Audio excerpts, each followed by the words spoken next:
자, 역대급 폭염으로 추석 물가에 대한 걱정이 컸습니다. 또 커지고 있습니다. 채소, 임산물 값은 올랐고 그런데 과일과 가공식품 값은 안정세네요. 예, 그러니까 일단 전체적인 그 추석 제수용품 가격을 계산을 해보니까 올해 4인 가족 기준 32만 8,900원, 한 33만 원 정도잖아요. 보통 예년에 보면 명절 때 4에서 한 5% 정도가 일반적입니다. 그러니까 그 정도 오르면 그래 그 정도면 뭐 어느 정도 받아들일 만해. 왜냐하면 이제 명절이니까 그렇게 생각을 하는데 이번에는 인상 폭이 1.4%니까 예년에 비하면은 물가가 굉장히 별로 안 오른 그런 거라고 볼 수 있겠고. 그렇네요. 앞서 말씀하신 대로 많이 오른 게 과일이나 이쪽보다도 과일이나 고기 이쪽류가 아니라 단가가 비교적 낮은 채소류 쪽에 가격이 비교적 좀 올랐습니다. 네. 채소 임산물 9.6%. 시금치가 31% 올랐으니까 좀 많이 올랐는데 그래도 뭐 시금치 단가 자체가 높지는 않으니까 그나마 다행이고요. 반면에 축산물은 돼지고기만 12% 정도 올랐고 전체적으로는 1% 정도 올랐으니까 나머지 소고기나 이런 건 좀 안정적이라는 얘기죠. 그다음에 배도 과일도 배만 10% 조금 넘게 오르고 사과 가격이 많이 내렸습니다. 그래서 전체적으로 과일 가격도 안정적이고요. 이러다 보니까 추석 제수용품 조사 대상이 24개 품목인데 8개만 오르고 16개 품목을 내렸으니까 전체적으로 예년에 비하면 이번 추석 물가는 참 안정적이다. 그런 느낌이 참 듭니다. 네, 사실관계를 말씀드렸습니다. 추석 장보기에 가장 유리한 곳이 어딜까?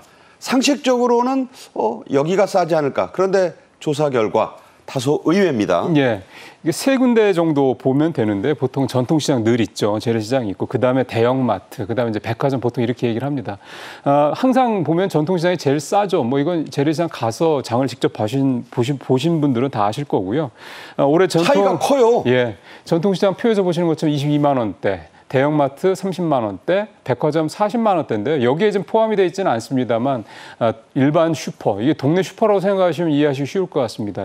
일반 슈퍼가 대형마트보다 한 5만 원 정도가 쌌습니다. 왜냐하면 가까우니까 좀 비쌀 거라고 생각하는데 대형마트는 물건이 많고 그러니까 쌀 것 같고요. 근데 실제로 조사를 해보니까 가까운 동네 슈퍼에서 하는 것도 한 5만 원 정도 싸다고 하니 그것도 한번 이번 추석 때는 좀 고려해 보시는 건 어떨까 생각이 듭니다. 그러니까 전통시장과 대형마트 사이에도 보면 일반 슈퍼가 좀 낮고 그러니까 그게 나은 준 대형마트인 SSM. 대형마트보다는 그 사이에가 유리하니까 본인의 입장에서 잘 고르셔야 될 것 같아요. 예, 그러니까 뭐 카트 들고 동네 슈퍼 가서 한번 보시는 것도 이번에는 좀 괜찮을 것 같다는 생각이 듭니다. 네, 주무님들께서 잘 한번 살펴보셔야겠습니다. 윤 대통령도 8월 29일 국정브리핑에서 추석 물가 안정 또 전통시장 소비 촉진을 강조했죠. 직접 들어보겠습니다. 내수 경기를 살려서 소상공인과 자영업자 여러분께 실질적인 도움을 드리겠습니다. 어제 추석 민생 안정 대책에서 발표된 전통시장 소비 촉진, 온누리 상품권 발행 확대, 동행축제 할인 행사 등을 적극 추진하겠습니다. 수출에 비해 국내 소비 회복이 더딥니다. 우리 대기업들이 올 추석 명절에 온누리 상품권을 구매해서 상생과 내수 진작에 도움이 될 수 있도록 기재부가 발표한 추석 민생 안정 대책에는 역대 최대 규모의 추석 성수품 공급 계획이 포함됐습니다. 자, 핵심 내용을 좀 간추려 볼까요? 예, 역대 최대 17만 톤을 쏟아붓기로 했습니다. 네. 그러니까 그만큼 가격 안정에 대한 의지 또 지금 내수가 굉장히 부진하지 않습니까? 그거를 끌어올리겠다라는 그런 어떤 전략적인 목표가 담겨 있다 이렇게 볼 수가 있겠는데요. 농축수산물 성수품 가릴 것 없이 저렇게 표에서 보시는 것처럼 물량이 톤 단위로 엄청나네요. 네. 배추, 과일, 양파, 마늘 같은 이런 채소류, 그다음에 계란, 소, 돼지고기는 고기류, 밤, 대추, 잣 같은 이런 대표적인 그런 제사용품들 이렇게 하기로 하고 여기에다가 또 이제 수산물 같은 경우도 비축분 13,000톤을 공급을 하기로 해서요. 그만큼 소비자 부담도 낮추기로 했습니다. 그러니까 대표적으로 보면 이렇게 물량이 많이 쏟아지게 되면 일단 물건값이 올라가는 상승폭이 제한될 수밖에 없습니다. 그런 부분들이 작용했다고 볼 수가 있겠고 일단 최상목 경제부총리는 2021년 수준, 이전 수준으로 되돌리겠다. 그렇게 했고 물가 안정을 계속해서 유지할 수 있도록 TFD까지 운영을 하겠다. 그렇게 좀 의지를 밝히고 있습니다. 자, 여기서 최상목 부총리가 말한 2021년 수준 예. 어떤 의미를 갖습니까? 그 당시가 사실은 이제 2020년에 팬데믹이 있었지 않습니까? 그때 물건값이 무지하게 올랐죠. 코로나 때. 그렇죠. 코로나 때. 그리고 나서 2021년부터 조금 안정이 됐었는데 그 이후에 이제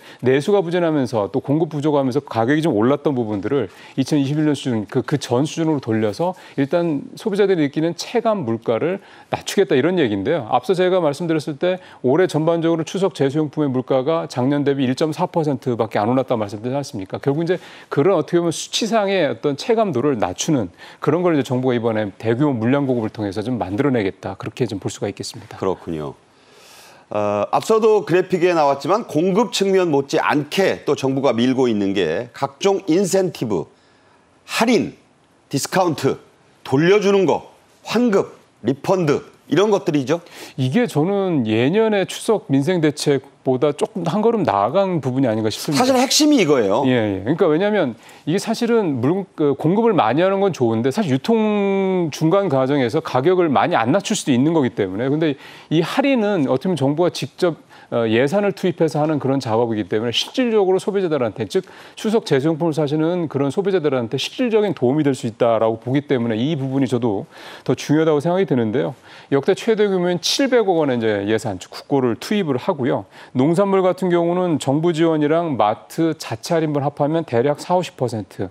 수산물 같은 경우는 더 커서 한 60%까지도 할인 폭이 나올 것으로 그러니까 100원이면 뭐 거의 40원에 살 수 있다는 얘기가 되네요. 그러니까 조금 불편하시더라도 재래시장 가면 정말로 한 30~40% 싸게. 그러니까 만 원짜리를 한 4,000원에 살 수 있다는 거예요? 그럴 수 있다라는 거니까 이건 상당히 이제 실질적인 도움이 된다는 생각이 좀 들고요. 또 이게 이제 온누리 상품권이라는 게 있지 않습니까? 보통 이걸 하면 한 10% 정도 할인이 되는데 여기에 이제 추가 할인이 이제 들어가게 되니까 정말 말씀하신 대로 40~50% 그러니까 체감적으로 와 싸다는 느낌이 들 정도의 그런 어떤 물건 할인 폭이 이번에는 현실화될 수 있지 않을까 생각이 들고요.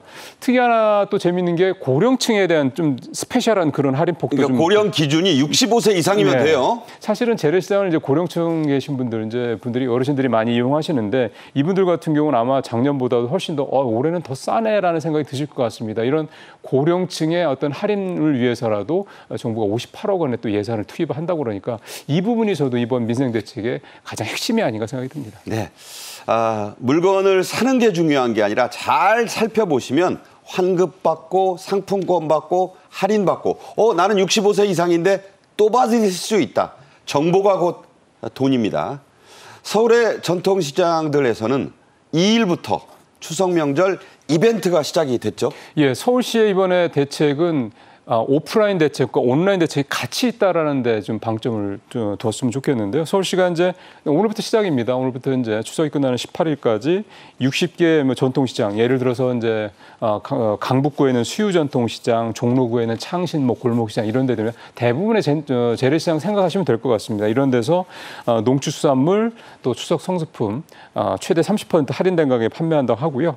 오프라인 같은 경우도 온라인 이렇게 오프라인도 하고 그다음에 온라인 같은 경우도 오는 2일부터 그러니까 오늘부터입니다. 30일까지 진행을 하는데 이거는 이제 통인이나 용문, 망원시장 같은 데 49개 곳에 이렇게 할인 혜택을 주기로 했고 또 이제 수산물도 이제 많이 찾으시니까 수산물을 주로 파는 마포 농산물시장이라든가 이런 수산물시장 있지 않습니까? 가락시장 같은데 이런 데서 이제 국내산 수산물을 구입하면 구매 금액의 30%를 온누리 상품으로 환급을 해주는 이런 어떤 혜택도 이번에 지원을 하기로 했습니다. 또 하나 사실은 재래시장 가시는 분들이 대부분 특히 젊은 층 분들이 계신 분들이 불편해하시는 게 주차 문제지 않습니까? 차 갖고 가면 안 되잖아. 예, 안 그렇다는 거죠 이번에는? 예, 서울시가 이번에 그 재래시장 인근에 있는 지역들을 잘 활용해서 주정차도 좀 편하게 할 수 있도록 배려를 하기로 했습니다. 근데 이게 꼭 명절 때만 아니고 일상으로 좀 확대가 됐으면 하는 생각도 좀 듭니다. 그러니까 젊은이들도 마트만 갈 게 아니라 어머니, 그렇죠. 할머니 모시고 전통시장 가면 주정차 무료로 할 수 있다. 네, 더 좋죠. 그렇게 되면 젊은층 가면요. 싸게 사고 주정차도 할 수 있고 이 소상공인도 돕고 네. 그런 겁니다. 추석 연휴 세제 지원 3종 세트 뭐든지 우리나라 사람들 세개로 묶기 좋아합니다. 자, 세금 혜택 얼마나 준다는 거죠? 일단 첫 번째는 회사에서 직원들한테 선물 주지 않습니까? 그 10만 원까지 비과세 해주기로 했고요. 기업들한테는 부담을 꽤 더는 거죠. 그다음에 신용카드로 전통시장에서 물건을 살 때 현재는 40%만 공제를 해주는데 이걸 80%까지 공제율을 2배로 늘려주기로 했고요. 명절에 회사가 사원에게 주는 재화에 부가가치세 안 물린다 이런 거죠. 그다음에 이제 단순히 명절 때 전통시장에 사는 것 말고 하반기 전체 카드 지출 증가분에 대한 소득공제율도 10%, 20%를 확대해 주기로 했으니까 신용카드로 이제 뭐 이렇게 쓰는 거, 전통시장에서 쓰는 부분들에 대해서는 공제도 좀 거의 2배 이상 다 늘어난다. 이런 것도 이번에 또 중요한 또 대목이 아닐까 싶습니다. 전통시장 가서 쓰는 거는 하반기에는 소득공제율도 올려주고 예. 2배로. 예. 전통시장에서뿐만 아니라 카드로 쓰는 것도 하반기 특별하게 전체. 예, 하반기 전체로는 올려준다. 예. 카드로 쓰든 전통시장에서 쓰든 많이 써달라 이런 얘기죠. 그런 거죠. 그러니까 신용카드에 대한 이런 공제를 이렇게 대폭 높여주는 이유가 결국 내수부진입니다. 아무래도 현금으로 쓰는 것보다는 카드로 쓰는 게 익숙한 우리 현실에서 그런 공제를 높이는 건 결국 그런 부분이 좀 가만히 되는 거다 이렇게 봐야 되겠습니다. 네. 요즘 추석 연휴에는 이제 제사나 성묘보다 나라 안팎으로 여행 가는 분들이 더 많습니다. 이게 현실이죠. 정부는 국내 여행을 통한 내수 회복 활성화에 초점을 맞추고 있죠. 그러니까 명절 때 연휴 때 좀 놀러도 좀 가시는데 가급적이 해외로 가지 마시고 국내에서 좀 놀러 다니시자. 네. 그랬으면 좋겠다라는 게 정부의 생각인데 그러면 뭔가 좀 인센티브를 줘야죠. 지금 표현이 나옵니다만 비수도권 대상 숙박 쿠폰 50만 장을 배포하는데 7만 원 이상 숙소를 예약하면 3만 원까지, 7만 원 이하는 2만 원까지 이를테면 숙박비가 좀 아낄 수가 있다고 그러고요. 그다음에 근로자 지원 사업이라는 게 있습니다. 휴가 지원 사업. 이건 이제 정부하고 이제 해당 기업이랑 따로 나눠서 내는 건데 이게 20만 명으로 5만 명도 확대를 하고 그다음에 40만 원씩 지원을 된 그런 내용이 되겠고 보면 이제 고속도로 통행료 당연히 면제되고 그다음에 항공이나 선박 이용할 때 인근의 주차비도 면제가 되고 이런 등등등 여러 가지로 가급적인 국내에서 돌아다니시면서 여행도 하시고 뭐 음식도 드시고 할 수 있었으면 한다라는 정부의 여러 가지 바람들이 그러니까 내수를 회복시켜야 된다는 이 정부의 어떤 간절함이 많이 담겨 있는 그런 혜택들입니다.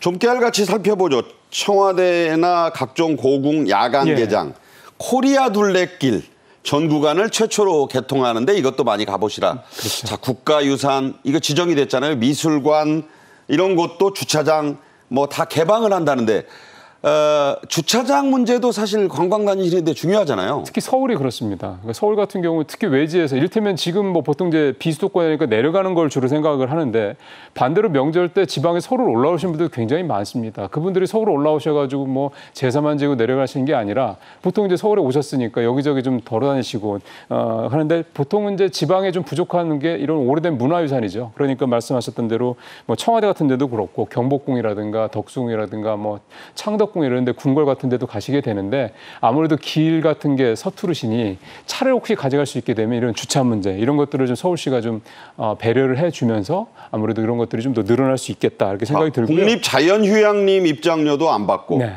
휴게소에서는 관광명소 할인 쿠폰을 나눠준다니까 이것도 잘 챙기시면 가는 곳마다 쏠쏠한 혜택을 보시겠어요? 그리고 이제 지자체랑 그런 뭐 일단 구청이라든가 뭐 그런 동상 같은 데 주차장이 뭐 넓지는 않지만 있지 않습니까? 그런데도 잘 활용할 수 있도록 좀 하면 아주 이번에 꼼꼼하게 잘 보시면 서울에 와서 또는 지방에 가서 여행하실 때 되게 도움이 되실 것 같습니다. 네.